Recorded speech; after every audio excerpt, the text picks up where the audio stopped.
আসসালামু আলাইকুম। কবিটি বাংলার পক্ষ থেকে সবাইকে স্বাগতম। শিক্ষার্থী কিন্তু আশা করি তোমরা প্রত্যেকে ভালো আছো, সুস্থ আছো। এইচএসসি ভোকেশনাল একাদশ শ্রেণী অথবা বিএম শাখা একাদশ শ্রেণী অথবা ডিপ্লোমা ইন কমার্স একাদশ শ্রেণী, তোমাদের জন্য ইংলিশের আজকে মোস্ট ইম্পর্টেন্ট যে বিষয়, তোমরা অনেক দ্বিধাদ্বন্দ্ব পড়ে গিয়েছো প্যারাগ্রাফ কোনটা পড়বা।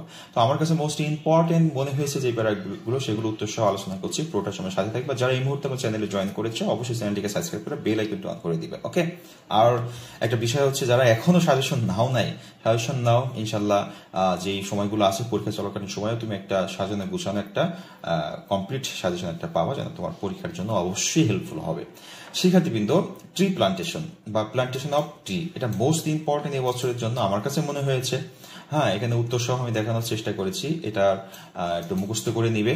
তারপর হচ্ছে ট্রাফিক জ্যাম, এটাও মোস্ট ইম্পর্টেন্ট মনে হয়েছে আমার কাছে, এটাও তোমাকে মুখস্থ করতে হবে। ডেঙ্গু ফিভার মানে ডেঙ্গু জ্বর, এটাও মোস্ট ইম্পর্টেন্ট, এটা তোমাকে মুখস্থ করতে হবে। তাছাড়া আরেকটা আছে টেকনিক্যাল এডুকেশন। হ্যাঁ, টেকনিক্যাল এডুকেশনটাও মোস্ট ইম্পর্টেন্ট। তো আমি এখানে চারটা প্যারাগ্রাফ দিয়েছি, আমার কাছে মোস্ট ইম্পর্টেন্ট মনে হয়েছে। যদি তোমার ইচ্ছা হয় অবশ্যই এটা প্র্যাকটিস করে যাবা।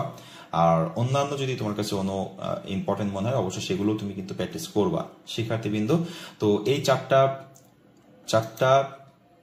প্যারাগ্রাফ অবশ্যই তোমাকে পড়তে হবে, তারপরে অন্যান্যটা পড়বা। হ্যাঁ, এই চারটার বাইরে তুমি পড়বা, কিন্তু এই চারটাকে তোমাকে আগে শেষ করতে হবে। ওকে শিক্ষার্থীবৃন্দ, সবাই ভালো থাকবে, সুস্থ থাকবে, কবিটি বাংলার সাথেই থাকবে। সবার জন্য দোয়া রেখে শেষ করছি। আল্লাহ।